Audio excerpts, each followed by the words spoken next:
I don't think I've seen Donald Trump speak so clear, so authentic, so moving. I was really taken by these words. Please listen in and share with me. It's awesome. 65% of its population is under the age of 30. Like all young men and women, they seek great futures to build, great national projects to join, and a place for their families to call home. But this untapped potential, this tremendous cause of optimism, is held at bay by bloodshed and terror. There can be no coexistence with this violence. There can be no tolerating it, no accepting it, no excusing it, and no ignoring it.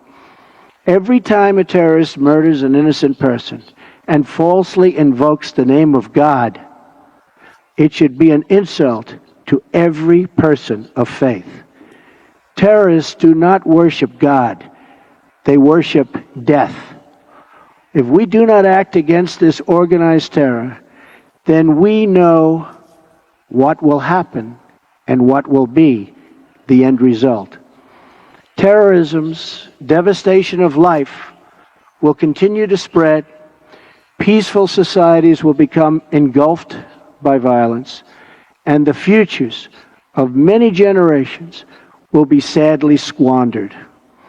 If we do not stand in uniform condemnation of this killing, then not only will we be judged by our people, not only will we be judged by history, but we will be judged by God. This is not a battle between different faiths, different sects, or different civilizations. This is a battle between barbaric criminals who seek to obliterate human life and decent people, all in the name of religion.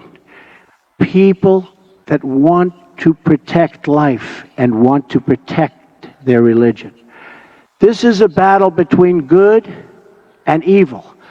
When we see the scenes of destruction in the wake of terror, we see no signs that those murdered were Jewish or Christian, Shia or Sunni. When we look upon the strains of innocent blood soaked into the ancient ground, we cannot see the faith or sect or tribe of the victims. We see only that they were children of God whose deaths are an insult to all that is holy.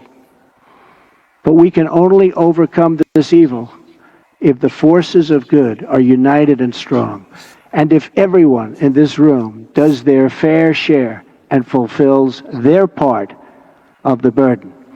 Terrorism has spread all across the world, but the path to peace begins right here on this ancient soil in this sacred land.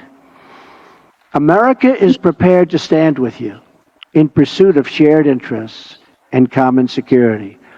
But the nations of the Middle East cannot wait for American power to crush this enemy for them.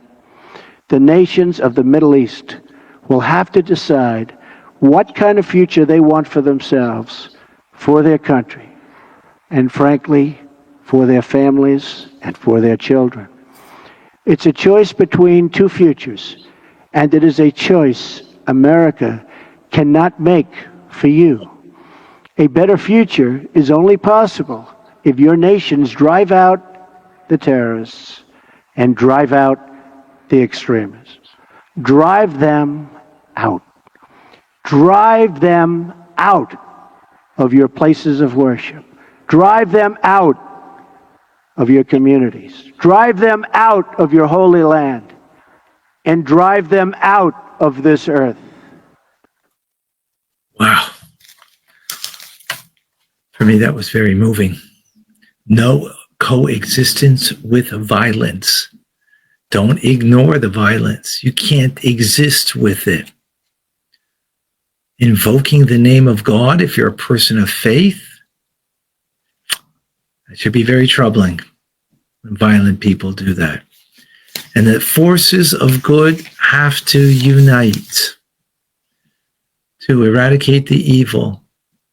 Wow, he was speaking to all the Muslim leaders and trying to inspire them with very heartfelt, very authentic words that for me were very moving.